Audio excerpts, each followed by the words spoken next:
എന്താ ഇന്ന് എന്താണ് പ്രത്യേകിച്ച്? ഇന്ന് സൺഡേ എനിക്ക് ഓഫാണ്. എനിക്ക് സാറ്റർഡേയും ഇല്ല, സോറി, സൺഡേ മാത്രം ഓഫുള്ളൂ.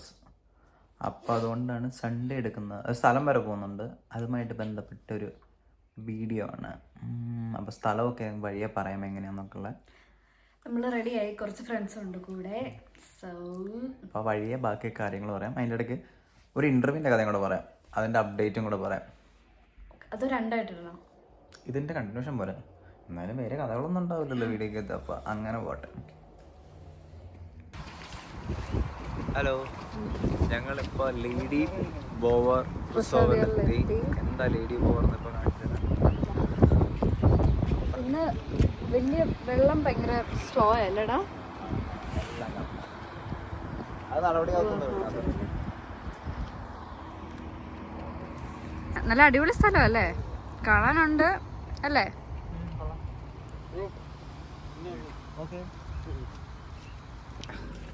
അപ്പൊ ഞങ്ങൾ അതിൽ കൂടെ നടന്നുകൊണ്ടിരിക്കുകയാണ്. ഇത് റിസർവറിന് അപ്പുറം. റിസർവറിന്റെ താഴത്തൊരു ചെറിയൊരു ഇത് കണ്ടു, അപ്പൊ അങ്ങോട്ട് നടക്കാന്ന് ഓർത്തു നടക്കുക. എനിക്ക് തോന്നുന്നു ഷെഫീൽഡിലുള്ള എല്ലാവരും പീക്കിൽ വരുന്നല്ലേ അല്ലേ? പീക്കിന്റെ വൺ ഓഫ് ദി ഒരു പ്ലേസ് അല്ലേ? കൊള്ളാം എന്തായാലും. ഇതല്ല ആക്ച്വലി യൂഷ്വലി ആൾക്കാർ പോകുന്ന ഒരു പീക്ക് ഡിസ്ട്രിക്ട് എന്ന് പറഞ്ഞാൽ. ഇത് ഏറ്റവും ക്ലോസ് ആയിട്ടുള്ള ഒരു സ്പോട്ടാണ്. ഒരു 30 minutes ഡ്രൈവേ ഉള്ളൂ ഷെഫീൽഡിൽ. ഓൾമോസ്റ്റ്. അത് പക്ഷെ വിന്ററിലൊക്കെ അവിടെ പോകണം, മഞ്ഞൊക്കെ മൂടിയിട്ട് ഭയങ്കര രസമാണ്. ഇത് വേറെ സ്പോട്ട്. പിന്നെ ഇന്റർവ്യൂവിന്റെ കാര്യം പറയാനായിട്ട് നെക്സ്റ്റിന്റെ ഒരു ഇന്റർവ്യൂ ഉണ്ടെന്ന് പറഞ്ഞിരുന്നു ഫോണിന്റെ. അതിനവര് സെക്കൻഡ് റൗണ്ടിലേക്ക് എന്നെ വിളിച്ചത്, ഞാൻ പോയില്ല. ജോബ് സെറ്റ് ആയിരുന്നല്ലോ, പോകാഞ്ഞ് എന്നുവെച്ചാൽ പാർട്ട് ടൈം കൂടെയാണ്. ഓ ശരി. അപ്പൊ ഇപ്പൊ ഇവൻ കറന്റ്ലി പോകുന്ന ജോബിന്റെ ഡീറ്റെയിൽസ് ജസ്റ്റ് ഒന്ന് ബ്രീഫ് ചെയ്താണ്. അത് സെയിൽസ് ആണ്. ഞാൻ പിടിച്ചോ. ഓ ക്യാമറ. ഇപ്പൊ സെയിൽസ് ആണത്. ഹൗസ് ഓഫ് സെയിൽസ് എന്ന് പറഞ്ഞൊരു ഫേം ആണ്. അത് ആക്ച്വലി ചാരിറ്റിയിലേക്ക് എന്താ പറയാ ആൾക്കാരെയൊക്കെ ആഡ് ചെയ്യുന്നതാണ്. അതാണ് എൻ്റെ പരിപാടി. അപ്പോൾ കൂടുതൽ എൻ്റെ ഇതൊക്കെയാണ് ഡയറക്റ്റ് സെല്ലിങ് പോലെ. അത് ചാരിറ്റിയിൽ ഞാൻ വർക്ക് ചെയ്യണമെന്നുള്ളൂ. അപ്പോൾ കുറേ ഉണ്ട്, ഔട്ട്സോഴ്സിങ് കമ്പനിയാണ്. അപ്പോൾ ചാരിറ്റിയിലാണ്ട് കുറേ പരിപാടികളൊക്കെ ഉണ്ട് അവിടെ. ഇപ്പോൾ എൻ്റെ കമ്പനിയിൽ ചാരിറ്റി മാത്രമല്ല, പക്ഷേ ഇതിൻ്റെ കുറേ പരിപാടികളുണ്ട്. അപ്പോൾ ഇപ്പോൾ ഒരു സെയിൽസ് സെല്ലിങ് പരിപാടിക്കൊക്കെ നമ്മൾ ഗുഡാണെങ്കിൽ അടിപൊളി ഒരു ഓപ്ഷനാണെന്ന് തന്നെ ഞാൻ പറയുള്ളൂ. അല്ലാത്തൊരാൾക്ക് പാടും. കാര്യം ഡയറക്റ്റ് സെല്ലിങ് ആൾക്കാരൊക്കെ ഒന്ന്, അത് UK അപ്പോൾ ആൾക്കാരെയൊക്കെ ഒന്ന് കൺവിൻസ് ചെയ്ത് ഒക്കെ ചെയ്യണമല്ലോ. അത് കമ്മീഷൻ ബേസ്ഡ് ആണ്, നോട്ട് സാലറി. അപ്പോൾ നമ്മൾ എടുക്കുന്ന സെയിൽ അനുസരിച്ചാണ് നമുക്ക് പേയ്മെൻ്റ് ഒക്കെ. അപ്പോൾ അതിൻ്റെ കൂടുതൽ ഡീറ്റെയിൽസ് പറയാമെന്ന് വെച്ച് കഴിഞ്ഞാൽ, ഇപ്പോൾ നല്ലൊരു കോമൺ ജോബല്ല, സാലറി ബേസ്ഡ് അല്ലല്ലോ. അപ്പോൾ പെർഫോമൻസ് കംപ്ലീറ്റ്ലി പെർഫോമൻസ് ഓറിയൻറ്റഡ് ആണ്. പിന്നെ അത്യാവശ്യം നന്നായിട്ട് പെർഫോം ചെയ്യണമെങ്കിൽ ഡെഫിനറ്റ്ലി ഭയങ്കര ഗ്രോത്തൊക്കെ നമുക്ക് പ്രോമിസ് ചെയ്യാവുന്നൊരു ഇൻഡസ്ട്രിയാണ് സെയിൽസ് എന്ന് പറയുമ്പോൾ. സെയിൽസിൽ വർക്ക് ചെയ്തവർക്ക് അറിയാം, ഞാൻ നാട്ടിലെ കസ്റ്റമർ സപ്പോർട്ടിൽ സെയിൽസും കൂടെ ഉണ്ട്. അപ്പോൾ നമുക്ക് അടിപൊളി ബെനഫിറ്റ്സ് ഒക്കെ ഇപ്പോൾ ബൈജൂസിലൊക്കെ വർക്ക് ചെയ്തിട്ടുള്ളവരൊക്കെ ചോദിച്ചാൽ അറിയാൻ പറ്റും. പണി ഇപ്പോൾ ശോകമാണ്, പക്ഷേ സെയിലൊക്കെ അറിയാവുന്ന ഒരാൾക്കാണെങ്കിൽ ഭയങ്കര രസമുള്ളൊരു, കുറേ രസകരമായിട്ടുള്ള കുറേ കാര്യങ്ങളൊക്കെ ഉള്ളൊരു ഏരിയയാണ് സെയിൽ. അതും ഞാൻ commission based, purely commission based ആണ്. അപ്പോൾ ഇതൊക്കെയാണ് അതിൻ്റെ പരിപാടികൾ. അപ്പം നമ്മുടെ ട്രിപ്പ് ഇങ്ങനെ പോയിക്കൊണ്ടിരിക്കുന്നു. നമ്മളിങ്ങനെ ഓരോ കുന്നും മലയൊക്കെ കയറി ഫോട്ടോസൊക്കെ എടുത്തുകൊണ്ടിരിക്കുക. എന്തായാലും കുറേ നാൾ ഓടിയിട്ട് നമ്മളിങ്ങനെ പുറത്ത് വരുന്ന അല്ലടാ. നമ്മുടെ കുറച്ച് ഫ്രണ്ട്സ് ഉണ്ടായിരുന്നു, അവർ തിരിച്ചു പോയി. അവർക്ക് ഈ കുന്ന് കയറാൻ ഇച്ചിരി കുഞ്ഞൊക്കെ ഉണ്ടായിരുന്നു, അപ്പോൾ അവർ പോയി.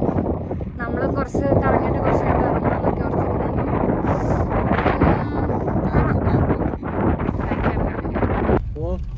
ടയർഡായോ? ടയേർഡില്ല. പിന്നെ ഞാൻ ഈ കണ്ട എല്ലാ ദിവസവും എത്ര 10-15 കിലോമീറ്റർ ആണ് ഷിഫ്റ്റിൻ്റെ ഭാഗമായിട്ട്. നമ്മുടെ ഇവിടെ പേയൻ പാർക്കായിരുന്നു കേട്ടോ. ഏറ്റവും മിനിമം വരുന്നത് 6 പൗണ്ടാണ്. ടൈം കൂടുന്നതനുസരിച്ച് 4 പൗണ്ട് വെച്ച് കൂടുന്നു എനിക്ക് തോന്നുന്നത്. 6 കഴിഞ്ഞ് പിന്നെ വരുന്നത് 10 പൗണ്ടാണ്. പിന്നെ അത് കണ്ടോ, സ്പീഡ് വെൽ. അവിടെ ചെന്നിട്ട് നമ്മളൊരു ടോക്കൺ എടുക്കുവാണെങ്കിൽ ഇവിടെ ടോയ്ലറ്റ് യൂസ് ചെയ്യാം. ആ ടോക്കൺ ഇവിടെ ഇട്ടിട്ട് അതിലഴിമതി കിട്ടി. എനിക്ക് തോന്നുന്നു 50 pence ഉള്ളൂ, പക്ഷെ അവരെൻ്റെ 1 pound മേടിച്ചിട്ട് ബാക്കി തന്നില്ല. പിന്നെ മറ്റേ ഇന്റർവ്യൂവിന്റെ കാര്യം പറയാം. ഞങ്ങളത് പോയി വന്നു. പീക്ക് ഡിസ്ട്രിക്ട് എവിടെയൊക്കെ പോടാ? ലേഡി റിസർവിന്റെ അവിടെ പോയി. പിന്നെ റിസർവയർ പിന്നെ മറ്റേ ഒരു മൗണ്ടൻ ബേക്ക്വെല്ലിന്റെ അവിടെ ഒരു ട്രക്കിങ്ങിന്റെ കുറച്ച് കേറി പകുതിക്ക് മുക്കാലം കയറുന്നു. പിന്നെ കുറെ ഫോട്ടോസ് ഒക്കെ എടുത്തു. പിന്നെ തിരിച്ചു വരുന്ന വഴിക്ക് ഒരു പൈൻ ട്രീസ് ഒക്കെ കണ്ടു അവിടെ. പക്ഷെ അങ്ങോട്ട് കയറാൻ പറ്റില്ല, കുറച്ച് കറങ്ങിയിട്ടൊന്ന് പോന്നു. പിന്നെ നമ്മൾ ഓരോ ബിരിയാണി ഒക്കെ മേടിച്ചോണ്ട് വന്ന് കഴിച്ചു. അപ്പൊ തിരിച്ച് വീട്ടിലെത്തി. അപ്പൊ ഇനിയിപ്പോ മറ്റേ നെക്സ്റ്റിന്റെ ഇന്റർവ്യൂ ആണ് ഞാൻ പറഞ്ഞത്. ഇതിന്റെ ഇടയിൽ ഞാൻ പറഞ്ഞു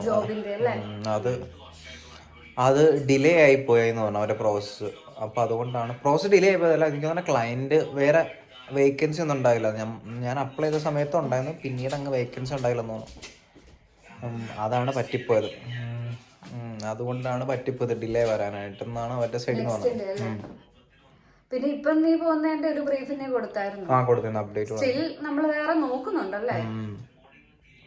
ഞാനും എനിക്ക് കുറച്ച് കോണ്ടാക്ട്സ് ഇതിന്റെ വന്നപ്പോഴത്തേക്കും ഞാൻ ഇവന് ഷെയർ ചെയ്ത് കൊടുക്കുന്നുണ്ട്.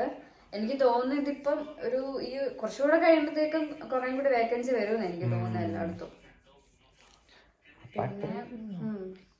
പിന്നെ ഇവന്റെ ജോബിന്റെ പ്രത്യേകത എന്ന് പറയുമ്പോഴത്തേക്കും സൺഡേ മാത്രം ഓഫ് ഉള്ളൂ ഇപ്പം.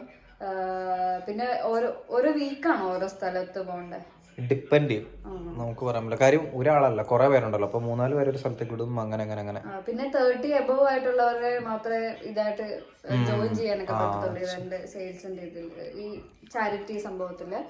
സോ കുറച്ചൊരു ടഫ് അല്ലേ, ആ ഒരു നാക്ക് കിട്ടണം എന്ന് എനിക്ക് തോന്നുന്നു. അതും ഇപ്പൊ നമുക്കൊരു ഇന്ത്യക്കാരനെ കാണുമ്പോൾ അല്ലെങ്കിൽ ഒരു നൈജീരിയനെ കാണുമ്പോൾ നമുക്ക് സംസാരിക്കുന്ന ടോപ്പിക് ഉണ്ട്. ഇവിടെ ഉള്ളവരോട് നമുക്ക് കണക്ട് ചെയ്യാനുള്ള ടോപ്പിക് ഇല്ല, എന്ത് സംസാരിച്ചു.